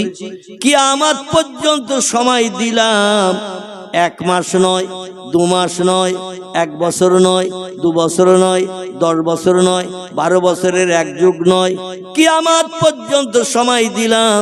এজা তুলিয়ে শামসে মাগরিবেহা, যেদিন পশ্চিম দিকে গাছের মাথা দিয়ে ডকবক করে সূর্যোদয় হবে, অগরুবের শামসে মাশরিকেহা, পূর্ব দিকে সূর্য ডুবতে যাবে, একটা দিন আল্লাহ করবেন। বিশ্বাস হয়? আচ্ছা, আমরা কোনোদিন পশ্চিম দিকে সূর্য উঠতে দেখেছি? পূব দিকে ডুবতে দেখেছি? আল্লাহ তত্ত্ব দিয়েছেন কোরআন পাকের ভিতরে, পয়গম্বর তত্ত্ব দিয়েছেন হাদিস শরীফের ভিতরে। এটা বিশ্বাস হয় আমাদের? না দেখে বিশ্বাস করার নাম হলো ঈমান। কি নাম বললাম? ঈমান শব্দটি হলো আরবি ভাষা, এর বাংলা অর্থ হলো কিছু জিনিস না দেখে বিশ্বাস করতে হবে। তাহলে সেই লোকটি যদি কোরআনের তত্ত্ব বিশ্বাস করে, পয়গম্বরে দেয়া তত্ত্ব বিশ্বাস করে না দেখে, এই লোকটি হলো পাক্কা ঈমানদার মুমিন, এর ঠিকানা হবে জান্নাত। যেমন গোটা কয়েক তথ্য আপনাদের কাছে দেই, তারপরে নিয়ে যাব বক্তৃতার দিকে, কোরআন আয়াতের দিকে। একটু ট্রাক্টরদের চষে নিচ্ছে একটু জমি, তারপরে ইনশাআল্লাহ দানা বুনবো। আমার ভাইরা, আমরা স্রষ্টা হিসাবে মানি কাকে? একটু কথার উত্তর দিতে হবে। স্রষ্টা হিসাবে মানি কাকে? আল্লাহকে মানি। আল্লাহ কেমন শক্তিশালী ব্যক্তিত্ব, আমরা কেউ কি চোখে কোনোদিন দেখেছি? আল্লাহরে কোনোদিন আমরা চোখে দেখি নাই।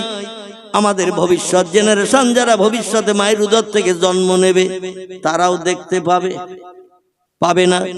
পয়গম্বর মুসা নবী মিশরের দেশ থেকে পায়ে হেঁটে হেঁটে যেতেন মাদায়েনের দেশে। ওই দেশে একটা পাহাড় আজও দাঁড়িয়ে আছে, পাহাড়টির নাম হলো কোহে তুর। কি নাম বললাম? তুর পাহাড়। তুর পাহাড় দেশে কলেমার দাওয়াত দিতে যে যখন সমস্যায় পড়েছেন, মুসিবতে পড়তেন, প্রশ্নের সম্মুখীন হতেন, যে প্রশ্নের উত্তর মুসা নবীর মগজে ছিল না। ইবলিস শয়তান উচ্চ শিক্ষিত জ্ঞানী, ফেরেশতাদের শিক্ষক ছিল ইবলিস শয়তান। অতীতে জান্নাতের ভিতরে সোনার চেয়ারে বসে বসে ফেরেশতারা ছাত্র, আর এই জেনেদের বাচ্চা আজাজিল যার নাম, এ চেয়ারে, সোনার চেয়ারে বসে বসে ওয়াজ করত। আমি অধম মোহাম্মদ আবুল কালাম আপনাদের কাছে যেমন আজকের ওয়াজ করছি, এই রকম ওয়াজ করত জেনেদের বাচ্চা, আগুনের তৈরি। এর নাম ছিল আজাজিল। কি নাম? এত জ্ঞান আল্লাহ তার মগজে দিয়েছিলেন। এই আজাজিল যখন বক্তৃতা করত ফেরেশতাদের কাছে, ফেরেশতারা হা করে করে শুনতো, কারণ এমন এমন তত্ত্ব দিত ফেরেশতারা কোনোদিন সে সম্পর্কে জ্ঞান অর্জন করেনি। নতুন নতুন তত্ত্ব, নতুন নতুন কথা বললে মানুষের শুনতে আগ্রহ জন্মায় না? ফেরেশতারা শুনতো সেই সমস্ত নতুন নতুন তথ্যের কথা। আর ও যখন বিতাড়িত হয়ে পৃথিবীতে চলে এসেছে, আসার কারণে খোদাদ্রোহী যারা পৃথিবীতে শয়তানের আদর্শের অনুকরণকারী, এদের মগজে যুক্তি দেয় শয়তান। শয়তান মানুষের দেহের ভিতরে অন্তরাত্মায় ধোঁকা দেয়। শয়তান মানুষকে প্ররোচনা দেয় বন্ধু সেজে, মানুষের রূপ ধরে মাঝে মাঝে বন্ধু সেজে প্ররোচনা দেয়। আমরা বুঝতে পারি না, মনে করি আমার সেই মহব্বতের বন্ধু এসে কথা বলছে, চল সিনেমায় যাই, চল যাত্রায় যাই, চল একটু মদ খেয়ে আসি, চল একটু গাঁজা খেয়ে আসি, চল একটু হিরোইন খেয়ে আসি। বন্ধু বলছে যখন পয়সা লাগবে না, তাহলে খেতে আর অসুবিধা কি? কিন্তু আসলে প্রকৃত মানুষ বন্ধু নয়, ওল ইবলিস শয়তান। আল্লাহর কাছ থেকে 4টি পাওয়ার চেয়ে নিয়েছিল জান্নাত থেকে বিতাড়িত হওয়ার সময়। আল্লাহরে বলে, আল্লাহ 70,000 বছর পৃথিবীর জমিনে আপনার ইবাদত বন্দেগী করেছে, খজু নিয়ত নিয়ে ইবাদত বন্দেগী করার কারণে আমার 70,000 বছর ইবাদত আপনি কবুল করে নিয়েছেন। জোরে বলুন একটু সুবহানাল্লাহ। আচ্ছা, আমরা বুকে হাত দিয়ে কে বলতে পারবো আমাদের একদিনের জুমার নামাজ আল্লাহ কবুল করেছে? একদিনের বলতে পারবো? আমরা প্রতিদিন 5 ওয়াক্ত নামাজ আদায় করি, ফজরের নামাজ পড়ি, জোহরের নামাজ পড়ি, আসরের নামাজ পড়ি, মাগরিবের নামাজ পড়ি, এশার নামাজ পড়ি, অনেকে আবার আওয়াবিন মাগরিবের পরে পড়ে, অনেকে আবার রাত্র দ্বীপ্রায় পরে তাহাজ্জুদের নামাজ পড়ে। বুকে হাত দিয়ে হাত উঁচু করে কি বলতে পারবো অমুক দিনের নামাজ আল্লাহ আমার কবুল করে নিয়েছে? বলা যাবে? কোনোদিন বলা সম্ভব হবে না, কারণ নামাজ পড়ি এক জায়গায়, মন থাকে আর এক জায়গায়। ঠিক বললাম না ভুল বললাম? নামাজ পড়ি মসজিদে, মন থাকে ঘরের গোশের হাঁড়িতে। নামাজ পড়ি মসজিদে, মন থাকে মসজিদের গেটের মুখের জুতোর উপরে। জুতো দুটো আবার পাল্টে নিয়ে যায় কিনা কেউ? আপনাদের কারো মনে হয় না, আমার মাঝে মাঝে হয়। আপনাদের মনে এটা না হয় না যে জুতো ঠিক আছে। নামাজ পড়ছি, আল্লাহর ইবাদত করছি, আর মন যদি অন্য জায়গায় যায়, এই নামাজ কি কবুল হবে বলে মনে হয়? কোনদিন নামাজ কবুল হবে না। একাগ্রতা, খজু নিয়ত করে নামাজ পড়তে হবে। চিন্তা ভাবনা থাকবে নামাজের উপরে। পয়গম্বর বলছেন, যখন নামাজ পড়তে দাঁড়িয়ে যাবে তুমি আল্লাহরে দেখছো এমন চিন্তা নিয়ে নিয়ত বেঁধে সূরা কেরাত শুরু করবে। সাহাবীরা বলেন, ইয়া রাসূলুল্লাহ, সামনে যে ওয়াল দেওয়াল সেদিকে তাকিয়ে দেখি যদি আল্লাহ নাই, তাহলে কি করে আল্লাহরে দেখে নামাজ আদায় করব? আল্লাহ নবী বললেন, ফাইল্লাম তারা, যদি তোমরা দেখতে না পাও, ওয়াইল্লাম ইয়ারা, আল্লাহ তোমাদের দেখছে, কাজে যেন কোনো ভুল ত্রুটি না হয়, কোন রকম বেয়াদবি ফাঁকিবাজি না হয়, আল্লাহ তোমার সামনে থেকে দেখছে, সেই নিয়ত করে নামাজ পড়বে। নামাজের ভিতরে কোনোদিন মন অন্য জায়গায় যাবে না। জোরে বলুন একটু সুবহানাল্লাহ। আমার ভাইরা, সেই ইবাদত আমাদের ভিতরে নাই, কিন্তু ইবলিস শয়তান, যার পূর্ব নাম ছিল আজাদিল, এই পৃথিবীর জমিনে তাফসীর কারকেরা বলছেন, তাফসীরে রুহুল বায়ান, তাফসীরে মাওজিহুল কোরআন, তাফসীরে বায়ানুল কোরআন, তাফসীরে বাইজাবি, তাফসীরে কাশফ, তাফসীরে জালাল কোরআন, তাফসীরে ইবনে কাসির, তাফসীরে মারিফুল কোরআন, বিখ্যাত তাফসীরের কিতাবে লেখকেরা লিপিবদ্ধ করে দিয়েছেন। পৃথিবীতে এমন কোন জায়গা বাকি ছিল না এই জিনেদের বাচ্চা আজাদিল সেজদা করেনি। সব জায়গায় সেজদা করেছে আল্লাহর রেজামন্দি হাসিলের জন্য।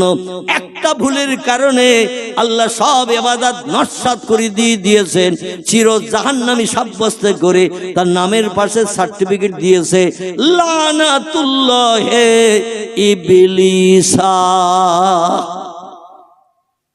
আমার হুকুমের খেলাপ করেছিস, দুইবার তোরে আমি একটা কথা, কাজের কথা বললাম, দুইবার তুই আমার হুকুমকে নস্যাৎ করে দিয়ে নিজের মর্যাদা রক্ষা করতে চেয়েছিস, বেরিয়ে যা জান্নাত থেকে।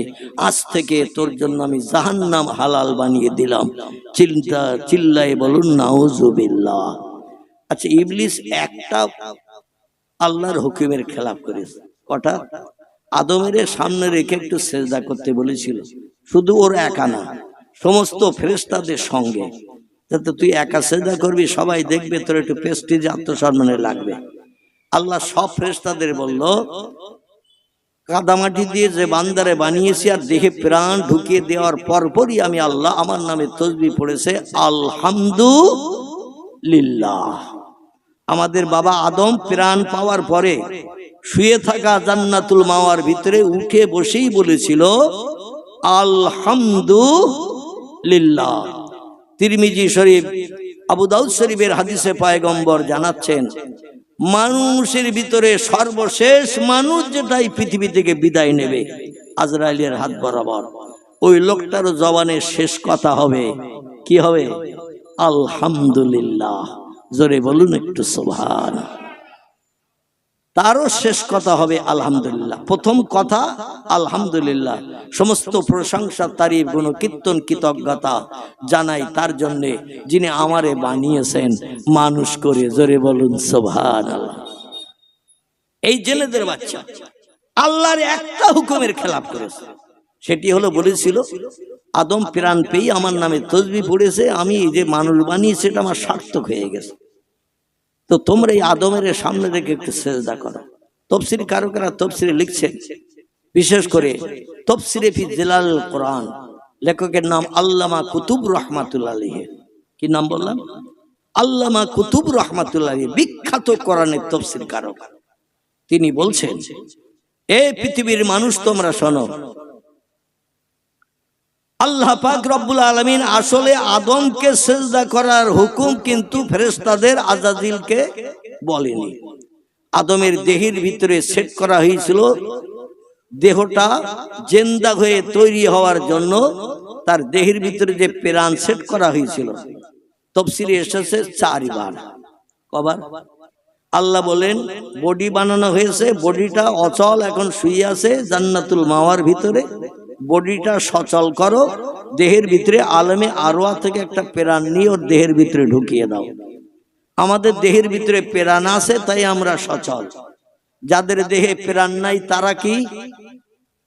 সচলের অপোজিট শব্দ কি? অচল। আমাদের দেহের ভিতরে প্রাণ আছে, এই বাম স্তনের কাছে একটু কান লাগিয়ে দেখবেন টুক টুক টুক টুক করে সেকেন্ডের কাঁটা চলতেছে না চলতে না, একটা শব্দ চলতেছে না চলতে না। যেদিন মানুষ মারা যায় শব্দটার পাওয়া যায়। স্ট্যাথোস্কোপের ব্যাকানল কানে দিয়ে যদি টাকার মতন মেশিন ধরা হয়, ওতে শব্দ তুলে দেবে বলে মনে হয়। যেই ডাক্তার শব্দ পায় না তখন বলে ডেথ। কি বলে? ডেথ ইংরেজি ভাষা, বাংলা নাম হলো মরিয়ে গেছে, মৃত্যুবরণ করেছে। বাঁশ কাটো, কাপড়ের কাপড় আনো, কারণ দেহে আর প্রাণ নাই। তো আল্লাহ পাক 4বার জিবরিল আমিনকে দিয়ে আদমের দেহের ভিতরে প্রাণ ঢুকিয়ে অচল দেহ সচল করতে বলে 3 বার ঢুকিয়ে দিল। হাত বার করে নিল মাথার দিক থেকে গালের ভিতর দিয়ে, আর যেই হাত বার করে নেয় প্রাণটাও হাতের সঙ্গে বেরিয়ে আসে। চুম্বকের পাশে লোহা ধরলে যেমন লোহাটা ক্যাট করে চুম্বকে টেনে নেয়, দেখেছেন তো? চুম্বকের পাশে লোহা ধরলে 1 টাকা 2 টাকার কয়েন যদি ধরেন পয়সাটা টেনে নেয় না? নেয় না? কি টেনে নেয় না? টেনে নেয়।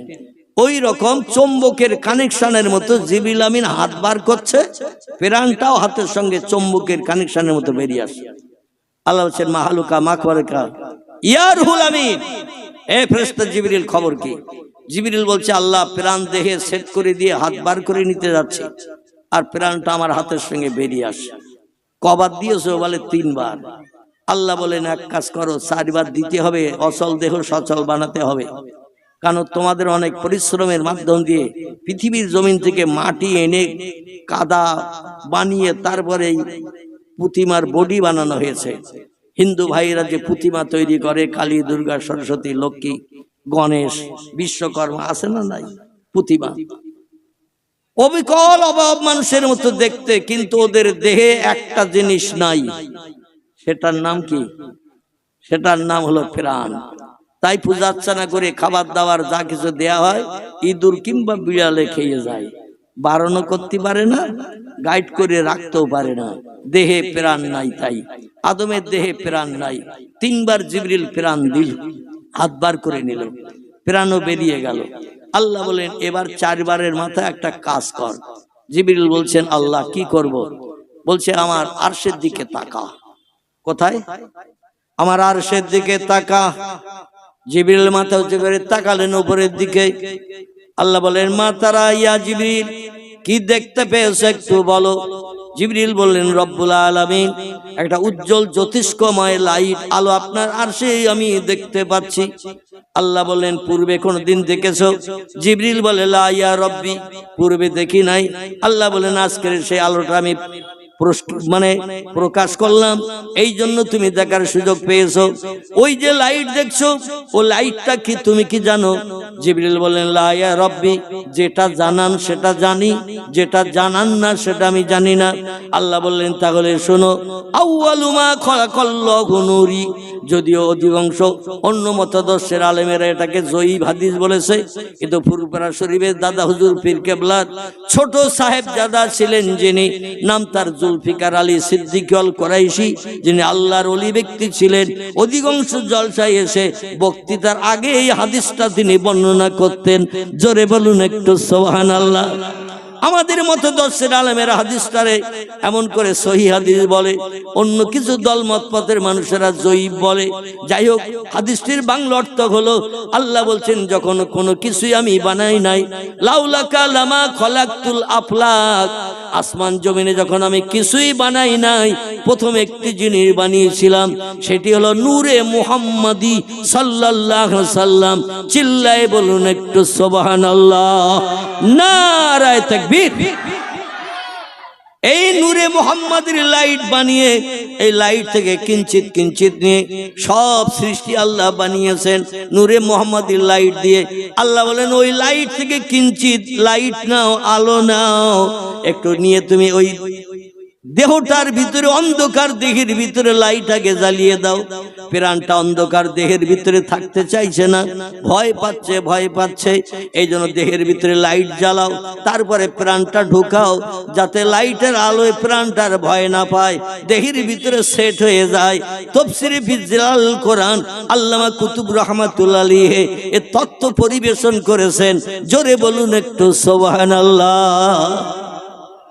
জিবরিল আমিন চতুর্থবারের মাথায় কতবার প্রাণ ঢোকাতে হবে, কতবার বার করতে হবে, আল্লাহর হুকুম কতবার আমার মান্যতা দিতে হবে।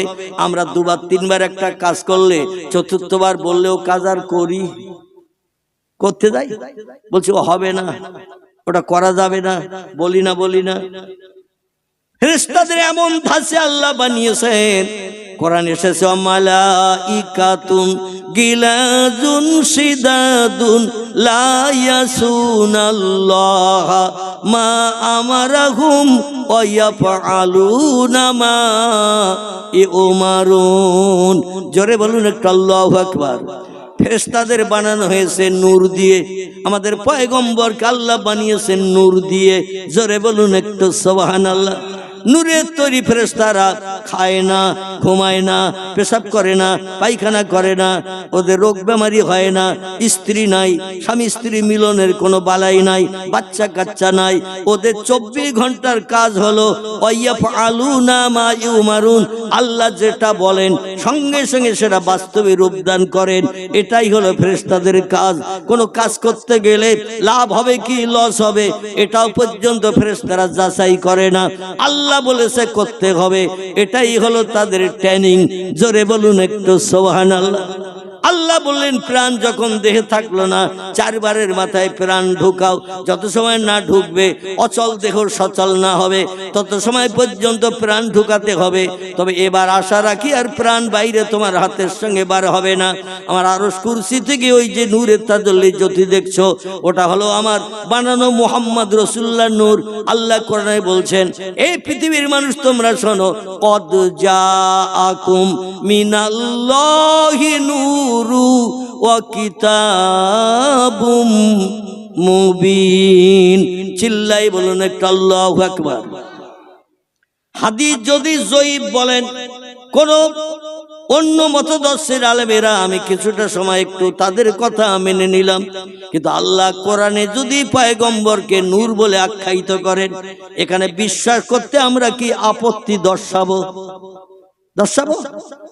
আমার এখানে আর বিশ্বাস করতে আপত্তি দর্শাবো না, কারণ কোরআনের ভিতরে যে তথ্য আল্লাহ পরিবেশন করেছেন, কোন মানুষ যদি মানতে অস্বীকার করে, বিশ্বাস করতে আপত্তি দর্শায়।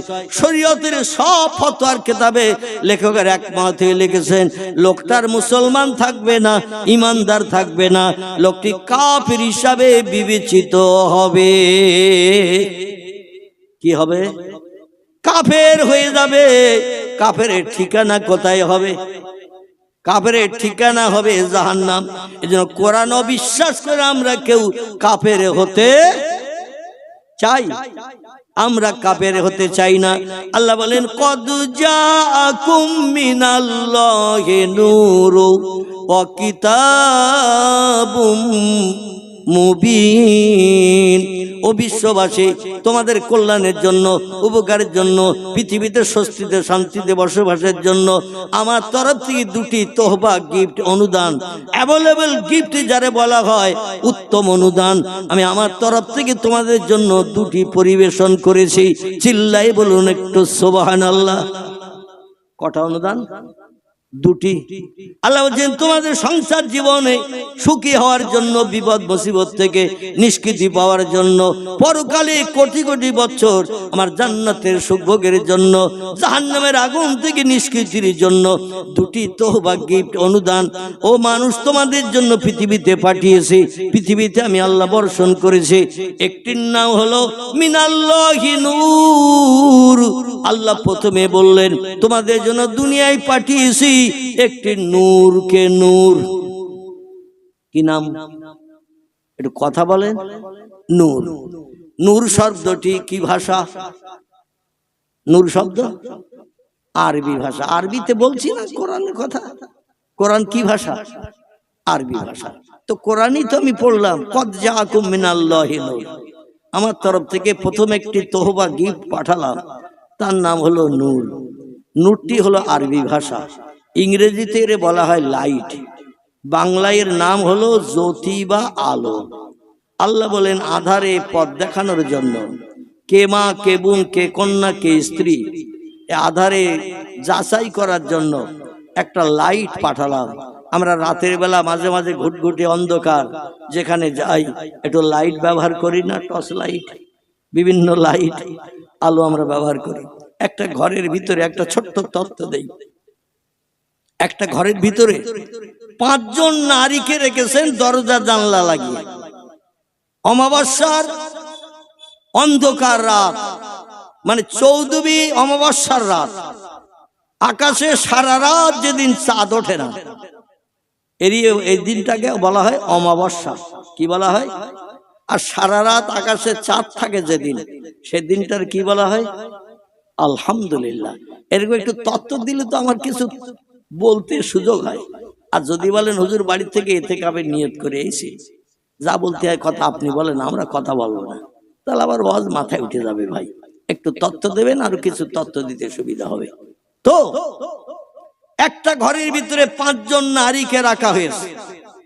এই 5 জন নারীকে একই রকম বেনারসি, সাউথ ইন্ডিয়ান, স্বর্ণ কাতান, একই কালার, একই রং, একই পাড়ি শাড়ি 5 জনকে পরানো হয়েছে। কেউ আমার মা, কেউ আমার কন্যা, কেউ আমার স্ত্রী, কেউ আমার বোন, কেউ আমার ফুফু। কজন হলো? 5 জন। আরো আছে দাদি নানি টানি আছে, আমি আর অত দূরে যাচ্ছি না। 5টা মেয়েকে ঘরের ভিতরে রাখা হয়েছে। একই কালারের শাড়ি, একই রঙের শাড়ি, একই রকম নকশা টকশা সব একই পরানো হয়েছে 5 জনের। অমাবস্যার রাত। কোন একজন যুবককে যদি ডেকে বলেন তোমার বউ যে আছে তার হাত ধরে টেনে এসো, তবে তোমার মারে, বোনেরে, কন্যারে যেন মা বলে টেনে এনো না। অন্ধকার অমাবস্যার রাত, এরে যদি ঘরে ঢুকে দেয়া হয়, দরজা লাগানো জানালা লাগানো, ও স্ত্রী চিনতে পারবে? অন্ধকার রাত, আবার একই রকম শাড়ি পরা, আবার একটু ঘোমটা দিয়েও যদি অল্প থাকে, চেনা যাবে? এখন হাতে যদি একটা টর্চ লাইট দেওয়া হয়, মুখের কাছে একবার লাইট মারলে কে মা কে বোন কে কন্যা কে স্ত্রী চিন্তার অসুবিধা হবে? আল্লাহ বললেন এই জন্য আমি তোমাদের আলোকদর্শিতার পথ দেখানোর জন্য প্রথমে পাঠালাম একটি লাইট। কি পাঠালাম? প্রথমে পাঠালাম লাইট, জাত বিচারের জন্য। কে মা কে বোন কে কন্যা, এই জাত বিচারের জন্য। পৃথিবীতে মানুষ ছাড়া আর অন্য সৃষ্টি পৃথিবীতে আছে না নাই? গরু ছাগল হাঁস মুরগি ইঁদুর কুকুর বিড়াল বাঘ ভল্লুক হাতি সিংহ গন্ডার এই পৃথিবীতে আছে না নাই?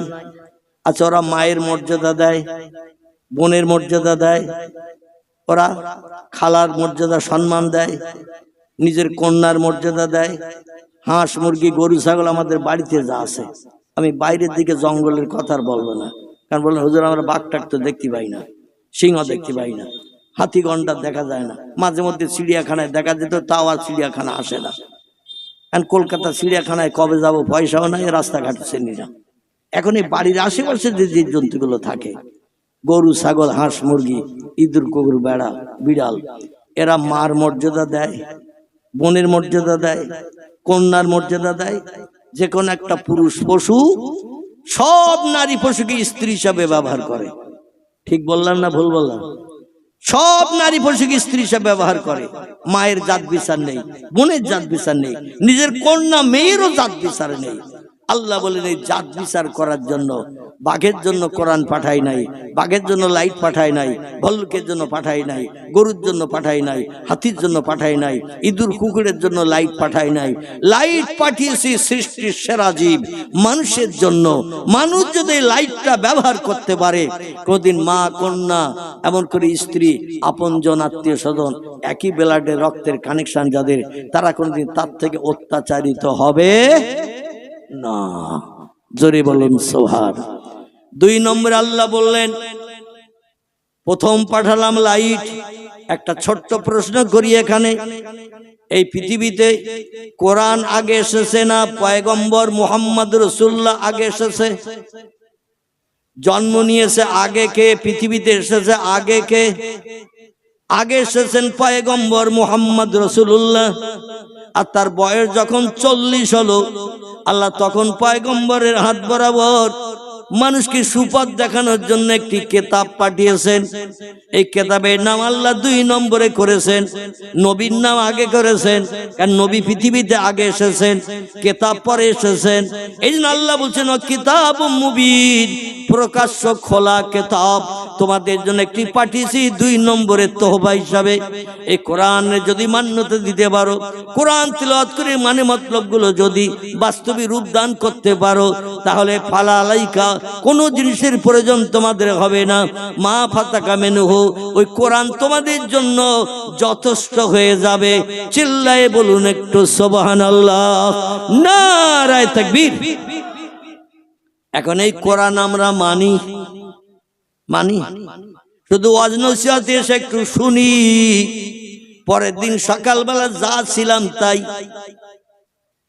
এক বান্ডেল বিড়িওয়ালা 5টা বিড়ি কম কেনে না, 2 প্যাকেট সিগারেট খাওয়া লোক ও 2 প্যাকেটের কম 1 প্যাকেট কেনে না।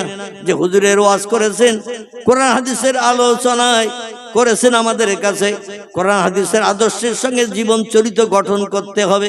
সিগারেট 2 প্যাকেট খেতাম, এখন আর 2 প্যাকেট খাবো না, 1 প্যাকেট খাবো। আছে রকম যা ছিল তাই, পরিবর্তন হতে পারি নাই।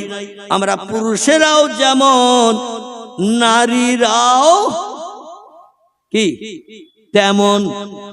পুরুষেরাও যেমন, নারীরাও তেমন।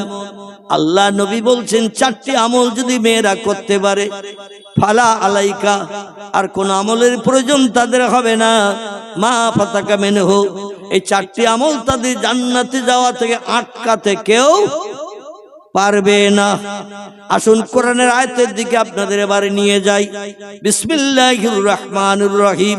ফানকিহু মা তাবা লাকুম মিনান নিসা মাসনা সুলাসা ওয়া রুবা ফাইন খিফতুম আল্লাহ তাআদিলু ফাওয়াহিদাতান আল আখির। চিল্লায়ে বলুন একটু আল্লাহু আকবার। আমার ভাইরা, 4টি আমল পূর্বে বলেছি, আবার একটু বলে নেই, তাহলে বুঝতে সুবিধা হবে। একটি হলো আল্লাহর ফরজ হুকুম মেয়েদের বাস্তব জীবনে রূপদান করতে হবে।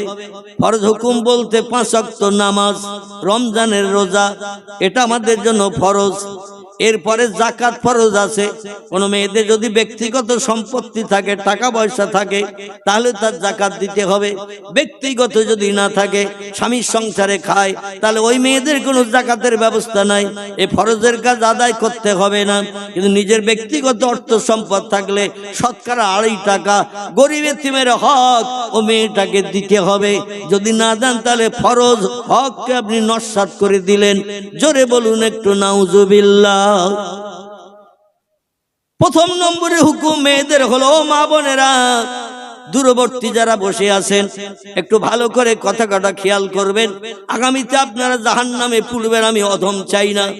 আল্লাহ পাক আপনাদের জান্নাত হালাল বানান। চারটি আমল একটু পাকাপাকি করে নেবেন।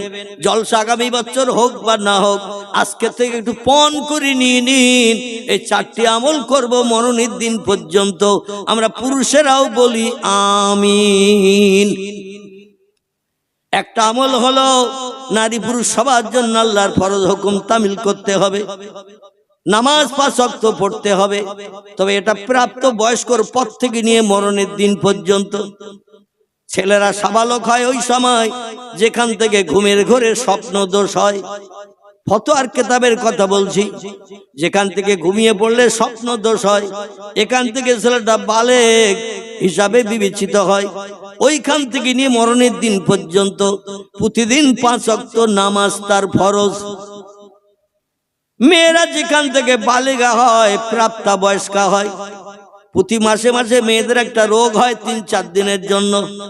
আরবিতে তারে হায়েজ বলে, ইংরেজিতে তারে মেন্স বলে, বাংলায় তাদের মাসিক বলা হয় বা ঋতুবতী বলা হয়। এই রোগ মেয়েদের যেখান থেকে শুরু হবে সেইখান থেকে নিয়ে মরণের দিন পর্যন্ত 5 ওয়াক্ত নামাজ মেয়েদের জন্য ফরজ। তবে এই মাসিক যে ঋতুকালটা হয়, যে কদিন অসুচি থাকবে, অপবিত্র থাকবে, আল্লাহ পাক ওই কদিনের জন্য নামাজ মাফ করে দিয়েছে। ওই কদিনের নামাজ পড়তে হবে না। তবে রমজান মাসে রোজা রাখতে যে যদি দেহ নাপাক হয়, মেয়েদের হয় না। রমজান মাসে রোজা রাখতে রাখতে দেখা যাচ্ছে 5টা 7টা কি 10টা বাকি, হঠাৎ শরীর নাপাক হয়ে গেছে। নাপাক অবস্থায় রোজা রাখা যাবে না। পরবর্তীতে যখন পবিত্রতা অবলম্বন করবে সেখান থেকে রোজা রাখবে। যে কটা দিন শরীর নাপাক থাকার কারণে রোজা নষ্ট হয়ে গেছে, ফাসেদ হয়ে গেছে, ভঙ্গ হয়ে গেছে, পরবর্তী শাওয়াল মাসে সেই রোজা কটা আদায় করে দিতে হবে। ফরজ রোজা 1 মাস। এখানে কথা বলছে, একটু আস্তে কথা বলো বা এ পাশে একটু আস্তে কথা বলো, নইলে তুমি এসো আমরা শুনি। এখানে এসো, আমার ভাইরা একটু পাশে যাও বাবা। আমার ভাইরা, আল্লাহর ফরজ হুকুম হলো এটা। 2 নম্বরে পয়গম্বর বলছেন মেয়েদের আরেকটা কাজ, মরণের দিন পর্যন্ত বাস্তব জীবনে রূপদান করতে হবে। সেটি হলো স্বামীকে পরিষেবা দিতে হবে। কোন স্বামী যদি একটাবার আহা কিংবা উহু শব্দ কোন স্ত্রীর ব্যবহারে যদি এরকম আহা শব্দ উচ্চারণ করে, উ শব্দ উচ্চারণ করে, ইল্লা উফেন, কোরআনে বাপ মায়ের সম্পর্কে যেমন তত্ত্ব দেয়া হয়েছে, স্বামীদের সম্পর্ক মেয়েদের এমন তত্ত্ব পরিবেশন করা হয়েছে। আল্লাহ নবী বলছেন, মেয়েদের যদি আল্লাহ ছাড়া কাউকে সেজদা করার অনুমতি হুকুম হতো, আমি মেয়েদের বলতাম তোমরা তোমাদের স্বামীকে সামনে রেখে সেজদা দাও। তাহলে আল্লাহর পরে মর্যাদা কার? কথা বলে, আল্লাহর পরে মর্যাদা হলো মেয়েদের কাছে স্বামীর। কারণ আল্লাহ নবী বলছেন, আল্লাহর পরে যদি সেজদা দেওয়ার কোনো হুকুম মেয়েদের থাকতো, তাহলে তার স্বামীর পায়ের কাছে নত হয়ে সেজদা দেওয়ার হুকুম করা হতো। কিন্তু স্বামীকে সেজদা করলে আল্লাহর মর্যাদা সম্মান নষ্ট হবে। এই জন্য মেয়েদের স্বামীকে সেজদা করার অনুমতি দেওয়া হয় নাই। সেজদার যোগ্য ব্যক্তি তিনি, যিনি সব সমস্যার সমাধান করতে পারেন। একটা নারী বিবাহিত হয়ে যখন স্বামীর ঘরে আসে, দেখবেন তার সব দায়িত্ব স্বামীর কাঁধে পড়ে না। এই জন্য স্বামীকে পরিষেবা দিতে হবে ভালো, অখুশি যেন না হয়, আপনার ব্যবহারে যেন স্বামী দুঃখ ব্যথা না পায়। যে আপনি তাকে যত খুশি করবেন আল্লাহ আপনার উপরে তত খুশি হয়ে যাবে। 3 নম্বর মেয়েদের দায়িত্ব হলো, ও দুনিয়ার মেয়েরা, 3 নম্বরের দায়িত্ব হলো একটু পর্দা পুশিদার ভিতরে থাকতে হবে। আল্লাহ কোরআনে জানিয়ে দিয়েছেন, মাথার তালু থেকে নিয়ে পায়ের গোস পর্যন্ত, আঙ্গুলি পর্যন্ত মেয়েদের ঢেকে রাখা হলো শরীয়তে ফরজ। এটাকে কোরআনের ভাষায় বলা হয়েছে হিজাব। বাংলায় বলা হয় পর্দা। মেয়েরা চেহারা কোনো পরপুরুষকে দেখাতে পারবে না। কোনো পরপুরুষ যেন কোনো নারীর চেহারা না দেখে, হাত পা মুখ চোখ কিছুই যেন না দেখে। যদি আপনি পর্দা ফুসিয়ে থাকতে পারেন তাহলে আপনার জন্য জান্নাত হালাল হবে, কোনো অসুবিধা জান্নাতে যেতে হবে না। জোরে বলুন একটু সুবহানাল্লাহ। আমার ভাইরা আসুন, আমি আর লম্বা করব না। বক্তা আসেনি এখন? আচ্ছা, আমার খুব মহব্বতের মানুষ, আমি মনে করছিলাম বক্তা এসে গেছে পাশে, তো ছাড়া চিন্তা হবে না করছিলাম। দেখতে দেখতে 9:30 বেজে গেছে। 9টা না, শুধু ভালো লাগলেই তো হবে না, আরো আচ্ছা, যারা ডাকবে সেখানে যেতে হবে। হুজুর তো এক জায়গায় বসে থাকবে না নাকি? ঠিক আছে, বসে। আমার ভাইরা, আল্লাহর ফরজ হুকুম তামিল করতে হবে, স্বামীর পরিষেবা দিতে হবে, পর্দা ফুসিদার ভিতরে থাকতে হবে। এই পর্দা ফুসিদার ভিতরে যদি নারীরা থাকে, আল্লাহর জান্নাতে যাওয়া তাদের আটকাবে না। এখন আমাদের মেয়েরা কেমন পর্দা করে, আল্লাহর ইবাদত বন্দেগী কেমন করে, স্বামী ভক্তি কেমন করে, ও তথ্যগুলো আজকের আমি আর দিতে যাব না। তাহলে আসল যে মোরাল কথাটা আমি বলতে চাইছিলাম বক্তৃতার প্রারম্ভে, ও কথাটা আর বলা হবে না। কারণ দেখতে দেখতে 1 ঘন্টা 35 মিনিট মতো হয়ে গেছে। আর 2-10 মিনিট বলবো, একটু ছোট্ট করে দোয়া করব, পরবর্তী বক্তা এসে যাবে ইনশাল্লাহ। জোরে বলুন একটু আমিন, জোরে বলুন আমিন। কার জীবন ইতিহাস আপনাদের কাছে তুলে ধরবো? তাম দুনিয়ার নারীদের সরদারিনী যিনি, যার নাম উম্মুল খায়ের, হযরতে মা ফাতেমাতুজ জোহরা রাদিয়াল্লাহু আনহা, তার জীবনী বলবো না, বাইজিদ বোস্তামির মায়ের কথা বলবো, ইমাম হাসান বসরির মায়ের কথা বলবো না, রাবিয়া বসরির কথা বলবো। পৃথিবীতে কিছু নারী আল্লাহ ওয়ালা, আল্লাহ প্রেমিকা হয়ে আল্লাহর জান্নাত হালাল বানিয়েছে। আবার কিছু পুরুষেরাও পৃথিবীতে আল্লাহ ওয়ালা, আল্লাহ প্রেমিক হয়ে কোরআন এবং বিশ্ব নবীর জীবন আদর্শ জীবনের সঙ্গে প্রতিফলিত করে তারাও জান্নাত হালাল বানিয়েছে। জোরে বলুন একটু সুবহানাল্লাহ, নারায়ে তাকবীর। আমি সব থেকে সেরা নারী যিনি, যার অনুমতি ছাড়া কোনো মেয়ে জান্নাতে ঢুকতে পারবে না। তার জীবনের একটা ছোট্ট ঘটনার কথা আপনাদের কাছে বলি, শুনবেন? যদি শোনেন তাহলে বলি। আলহামদুলিল্লাহ, একটু মহব্বতে দরুদ শরীফ পড়ে নেন। আল্লাহুম্মা সাল্লি আলা সাইয়্যিদিনা মাওলানা ওয়া আলা আলি সাইয়্যিদিনা।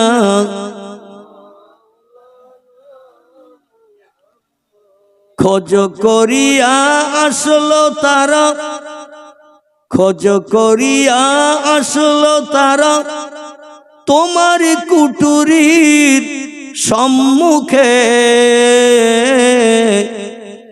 নবী পাকের নূরের ঝলক লাগলো তাদের চক্ষুতে। যে নূরের ওই ঝলক লেগে, যে নূরের ওই ঝলক লেগে চোখ ঝলসে গেল, সেই নবীর ওই মোহাব্বতে দরুদ মুমিন পড়ো। আল্লাহুম্মা সাল্লি আলা মাওলানা মুহাম্মদ ওয়া আলা আলি সাইয়্যিদিনা মাওলানা মুহাম্মদ। বিশ্ব নবীর কন্যা ছিল 4টি। কটি বললাম? 4টি। প্রথম কন্যার নাম ছিল হযরতে জাইনাব, দ্বিতীয় মেয়ের নাম ছিল হযরতে রোকায়া, তৃতীয় মেয়ের নাম ছিল হযরতে উম্মে কুলসুম, চতুর্থ কন্যার নাম আপনারা কম বেশি জানেন, যার জীবন আদর্শ থেকে একটা তথ্য আপনাদের কাছে পরিবেশনের পরিকল্পনা নিয়েছি। তিনি হলেন হযরতে মা ফাতেমাতুজ জোহরা সাইয়্যিদাতুন নিসা। তাম দুনিয়ার নারীদের সরদারিনীর খেতাব পাবেন যিনি। জোরে বলুন সুবহানাল্লাহ। এই ফাতেমার সঙ্গে বিয়ে হয়েছিল নবীর আপন চাচাতো ভাইয়ের সঙ্গে। কার সঙ্গে বললাম? নবীর আপন চাচাতো ভাই, মানে নবীর বাবা ছিল আব্দুল্লাহ, আলীর বাবার নাম আবু তালেব, তাদের উভয়ের পিতা ছিল আব্দুল মোত্তালেব। বোঝা গেল? আব্দুল মোত্তালেবের 10টা ছেলে, এই 10টা ছেলের ভিতরে দুটো ছেলের কথা বলছি। একটির নাম হলো আব্দুল্লাহ, একটির নাম হলো আবু তালেব। আব্দুল্লাহ ইবনে আবু তালেব আবার বিশ্ব নবীর চাচা বা নবীজির আব্বা আব্দুল্লাহ ইবনে আব্দুল মোত্তালেব, আবার হযরতে আবু তালেবের পিতার নাম ছিল আব্দুল মোত্তালেব, আব্দুল মোত্তালেব ইবনে আবু তালেব। এই আব্দুল মোত্তালেব একই বাপের দুটি ছেলে, আরো ছিল 8টি, আমি ওদিকে যাচ্ছি না। এই আবু তালেবের পুত্র সন্তান ছিল 3টি। কটি বললাম? 3টি ছেলে ছিল আবু তালেবের। একটির নাম হযরতে আলী, 2 নম্বরের নাম হযরতে জাফর, 3 নম্বরের ছেলের নাম ছিল আকিল। এই 3টে ছেলেই কলেমা পড়ে মুসলমান হয়েছিল। জোরে বলুন সুবহানাল্লাহ। আব্দুল মোত্তালেব আবু তালেবের একটি কন্যা ছিল, তার নাম ছিল হযরতে উম্মে হানি বিনতে আবু তালেব। আবু তালেবের মেয়ে উম্মে হানি, এও কলেমা পড়ে মুসলমান হয়েছিল। আবু তালেবের তকদির খারাপ, ভাগ্য খারাপ। 40 বছর বয়স থেকে নিয়ে 53 বছর বয়স পর্যন্ত নবীজির এই 13 বছর রাস্তাঘাটে, পথে, হাটে, মাঠে, ঘরে, বাড়িতে নবীজির মুখে কলেমার দাওয়াত শোনার সুযোগ হয়েছিল আবু তালেবের। কিন্তু তকদির মন্দ হওয়ার কারণে আবু তালেব কলেমা পড়ে মুসলমান হয়নি, যার কারণে আবু তালেবও জাহান্নামী হিসাবে সাব্যস্ত হয়েছে। তবে পয়গম্বর বলছেন, আমার টোটাল উম্মতকে আমার পর্যন্ত যত পৃথিবীতে জন্ম নেবে, যদি খোদাদ্রোহী হয় তাদের শাস্তি যেমন অপরাধ তেমন শাস্তি। ওয়াকিমুল ওয়াজনা বিল কিসতি ওয়ালা তুকসিরুল মিজান, মিজানের দাড়ি পাল্লায় পাপ পূর্ণ ওজন করা হবে। শস্য দানা পরিমাণ কাউকে বাড়তি ফ্যাসিলিটি দেওয়া হবে না, কাউকে বাড়তি বিবাদও ফেলা হবে না। যে যেমন আমল করে আসবে আমলের প্রতিদান হাসরে হাতে হাতে দিয়ে দেওয়া হবে। কিন্তু চরম অপরাধ করা সত্ত্বেও, বেঈমান হওয়া সত্ত্বেও, খোদাদ্রোহী হওয়া সত্ত্বেও, ইসলামের বিরুদ্ধে থাকা সত্ত্বেও আমার উম্মতের ভিতরে একটা লোকের আযাব সব থেকে কম হবে, সব থেকে কম হবে। অপরাধ করা সত্ত্বেও, আমার পয়গম্বর বলে না মানা সত্ত্বেও, আমার বিরুদ্ধচারণ করা সত্ত্বেও, ধর্মের বিরুদ্ধ চারণ করা সত্ত্বেও আমার উম্মতের ভিতরে একটা লোকের আযাব কম হবে, শাস্তি কম হবে, অপরাধের শাস্তি পুরোপুরি দেয়া হবে না। সে হলো আমার সাহাবী আলীর বাবা। জোরে বলুন একটু সুবহানাল্লাহ। যার নাম আবু তালেব। এক কথায় আবু তালেবের শাস্তি কম দেয়া হবে। সাহাবীরা বলেন, ইয়া রাসূলুল্লাহ, আবু তালেবের শাস্তি কম বলতেছেন, তো সেই কম শাস্তিটা কি একটু বলেন। নবী বলছেন, জাহান্নামের ভিতরে নিক্ষেপ করা হবে, পায়ে আগুনের জুতো পরিয়ে দেয়া হবে, আগুনের জুতো পায়ে পরিয়ে দেয়া হবে, লোহার শিকল পায়ে বেঁধে দেয়া হবে, কোথাও যেতে পারবে না। এবং ওই আবু তালেবকে লোহার শিকল পায়ে পরিয়ে দিয়ে জাহান্নামের ভিতরে আগুনের জুতা পরিয়ে তারে দগ্ধ করা হবে। এই হলো সব থেকে কম শাস্তি। আর যারা খোদাদ্রোহী, আল্লাহর হুকুমকে মান্যতা দেয় না, নবীর চরিত্র মোতাবেক চরিত্র গঠন করে না, এদের শাস্তি কেমন হবে আজকের এই প্রোগ্রামে বসে বসে একটু চিন্তা করার জন্য আমি অনুরোধ করছি।